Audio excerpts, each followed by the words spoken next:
নমস্কার বন্ধুরা, chef Shrabani daily vlog চ্যানেলের পক্ষ থেকে সবাইকে স্বাগত জানিয়ে আজ আপনাদের সাথে শেয়ার করতে চলেছি নিরামিষভাবে বিউলির বড়ি দিয়ে শিম, আলু, বেগুন, গাজর, আলু দিয়ে এক অভিনব রেসিপি।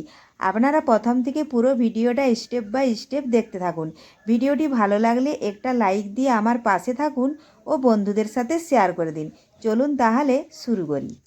তার জন্য এখানে শিম, আলু, গাজর আর বেগুন আমি কেটে ভালোভাবে ধুয়ে পরিষ্কার করে নিয়েছি। আর বড়ি নিয়েছি, আর নিয়েছি আদা, জিরে, গোলমরিচ বাটা, নিয়েছি ফোড়নের জন্য গোটা জিরে, 5 ফোড়ন ও কালো সরষে। এখন গ্যাস ধরিয়ে কড়াই বসিয়েছিলাম, গরম হয়ে গেছে। পরিমাণ মতো দিলাম সাদা তেল। সাদা তেল ভালোভাবে গরম হয়ে গেলে প্রথমে আমি বড়িগুলো ভেজে নেব। এই দেখুন বন্ধুরা, গরম হয়ে গেছে। আমি নিয়েছি এখানে বড়িগুলো এখন কড়ার মধ্যে দিয়ে দেব। এখন নাড়াচাড়া করে বেশ কিছুক্ষণ ধরে আমি লাল লাল করে ভেজে তুলে নেব। তার আগে যদি কোনো বন্ধু আমার চ্যানেলে নতুন হয়ে থাকেন, চ্যানেলটি সাবস্ক্রাইব করে বেল আইকন হলে সেট করে দিন সবার প্রথমে আমার রেসিপি পেতে। দেখুন বন্ধুরা, বড়িগুলো ভাজা হয়ে গেছে, আমি বড়িগুলো তুলে নিচ্ছি। এখন ওই তেলের মধ্যে দিলাম তেজপাতা আর ফোড়নে গোটা জিরে, 5 ফোড়ন ও কালো সরষে একটু ভেজে নিচ্ছি। আমি এখানে নিরামিষভাবে বানাচ্ছি, আপনারা পারলে পেঁয়াজ রসুন দিতে পারেন। দেখুন সমস্ত সবজি আমি দিয়ে দিয়েছি একসাথেই। দিলাম স্বাদ মতো লবণ একটু নাড়াচাড়া করে মিশিয়ে নিচ্ছি। এই দেখুন মেশানো হয়ে গেছে। এখন আমি আদা, জিরে, গোলমরিচ বাটা দিয়ে দিলাম। এটাও ভালোভাবে নাড়াচাড়া করে সবজির সাথে মিশিয়ে নেব। এরপরে দিচ্ছি পরিমাণ মতো হলুদ গুঁড়ো, আর দেব পরিমাণ মতো লাল লঙ্কার গুঁড়ো। রেসিপিটা বানানো খুবই সহজ, একবার দেখলে আপনারাও বাড়িতে যে কেউ বানিয়ে নিতে পারবেন।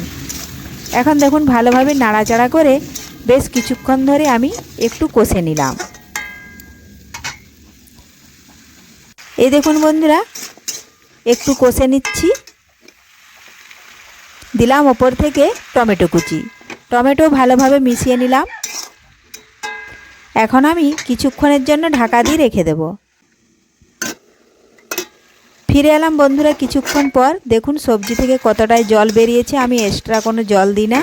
দেখুন এই সবজির জলে সবজি আমি ভালোভাবে কষে নিচ্ছি। এভাবে না কষতে কষতে আলু আর সবজি অনেকটাই সেদ্ধ হয়ে আসবে।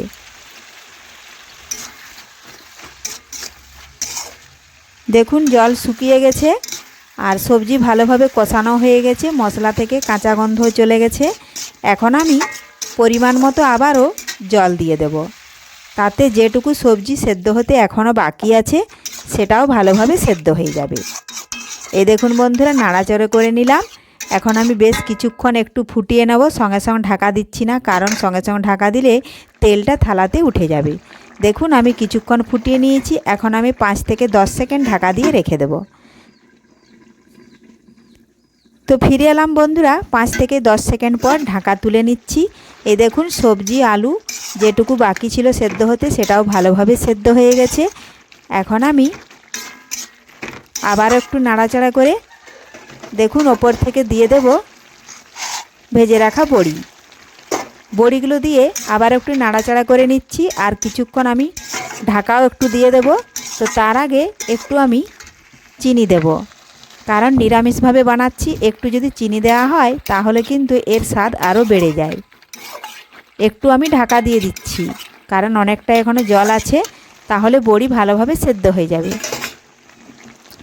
এইভাবে আপনারাও বাড়িতে খুব সহজেই নিরামিষভাবে শিম, আলু, গাজর, বেগুন দিয়ে রান্না করে নিতে পারবেন খুব সহজেই। দেখুন সবজিটি রেডি হয়ে গেছে। রেসিপিটি ভালো লাগলে লাইক, শেয়ার, কমেন্ট করতে অবশ্যই ভুলবেন না বন্ধুরা। ধন্যবাদ। ফিরে আসবো আবার কোনো রেসিপি নিয়ে।